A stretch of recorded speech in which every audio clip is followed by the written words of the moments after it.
Hi, I am Nick Clements, and I've worked with tarps a few times on my channel, and one comment I get a few times is about when I cut the tarp, people ask if the edge frays.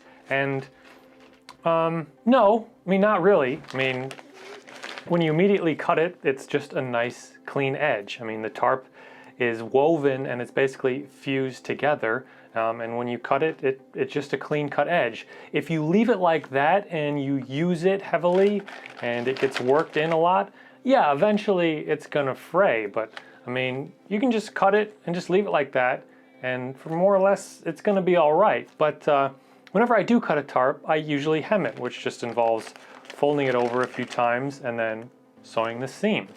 And that leads me to the second question that I got recently on my tarp bag video, was someone who doesn't have a sewing machine and just kind of wondering other ways to go about doing it.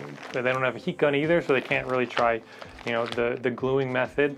And then they ask, what about glues? And I said, well, with a plastic tarp, you're really gonna have a hard time finding any kind of glue that's actually going to stick. With a canvas tarp, yeah, you can probably get away with that. As far as this regular cheap plastic tarp, my first thought was actually, well, what about a stapler? What about just stapling the seams together? And I want to put my money where my mouth is and actually try that out. So I want to just make a simple tarp bag using just nothing but a tarp and paper stapler. And actually I found a nice tarp at the dollar store, a 48 by 72 inch tarp for $1. So that's pretty cool. Check out your local Dollar Tree and see if they have any $1 tarps. I haven't really done the math on square footage to find out if it's actually a good deal or not, but you know, $1 for a cheap old tarp, not too bad.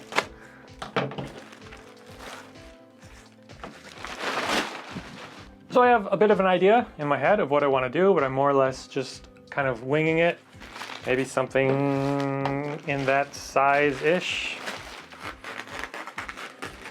Honestly, you know, it's super thin. I don't know if it actually says, no, it doesn't say how thin it is. It's a very thin tarp, and the weave is quite big, but for $1, it's a decent tarp. And, you know, it's not a bad size.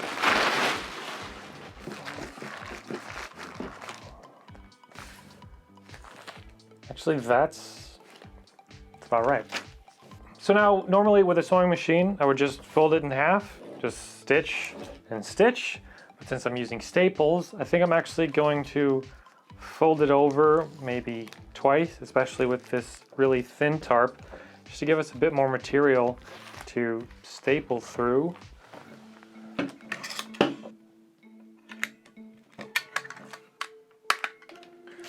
Load up the stapler.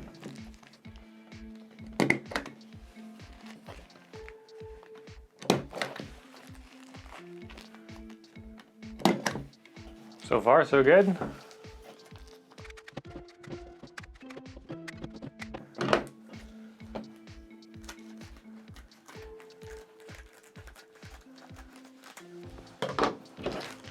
All right.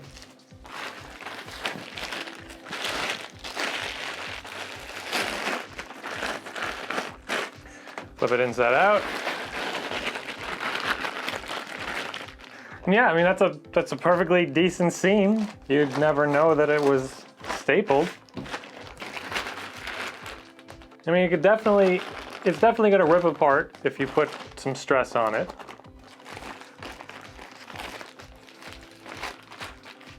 This might have been easier to do first, but either way. Cool, so there's a tarp bag. Stitched up with staples. It certainly works. Now, the reason it's so long is because there's one other thing I wanted to try. I actually wanted to try making a roll style bag.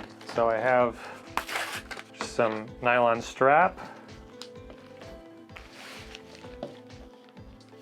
a clip,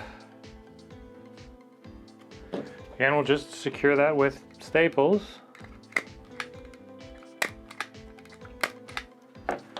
And which way do I want this? I'm just going to staple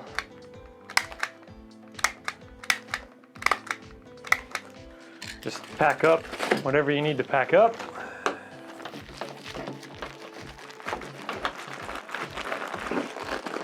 roll the bag on down. There we go. Nice bag, no sewing, takes only a few minutes. Stitched together with staples. $1 for the tarp. Not bad. That's pretty cool. Now obviously I would definitely recommend sewing if you have a sewing machine or if you have the time, hand stitch it. But if you need to make something real quick, I think you can get away with just a stapler. So that's pretty cool. I definitely like the roll style bag. I think I'm gonna use that more. I've never tried it and I just thought it's definitely a neat design. I think I did it right, or at least it seems to work.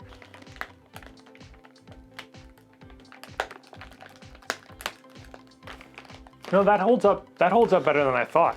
I mean, like I said, of course you can peel it, but I mean, you'd be able to rip the stitches too if you wanted to rip the stitches, and that takes quite a bit of force. Of course, use a higher quality tarp, use staples closer together. And yeah, that's a totally viable option. And of course, if that does happen,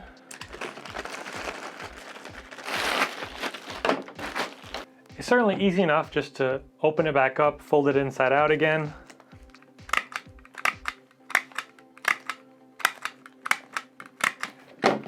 And patch it right back up.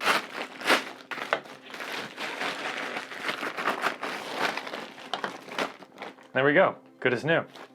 Well, my sincere thank you for watching. Once again, I am Nick Clements. If you're wondering, Nick is short for Nicholas, and the D stands for Dweight. Anyway, I'm off to make something else.